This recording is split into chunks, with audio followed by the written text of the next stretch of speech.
the lateral lines terminate within 1 to 2 feet of where the final head placement will be. In this case, the PVC line runs into a PVC elbow that is threaded, and we take a plastic barbed elbow to screw into those threads. Now then you'll put a piece of poly tubing to go to the final head placement location.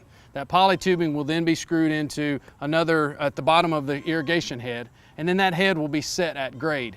Now the reason we set it at grade is to try to make sure there's no interference with any kind of mower blades, or pets don't mess with it, or there any kind of vandalism that happens.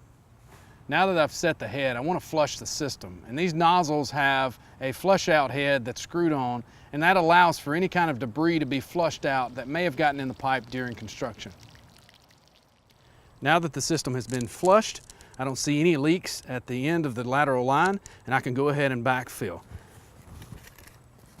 Now as I backfill, just like any other line, I'm going to put a little bit of pressure on the soil. Sometimes might even put my foot in there to mash down the soil so we don't get any shifting in the lines at a later time.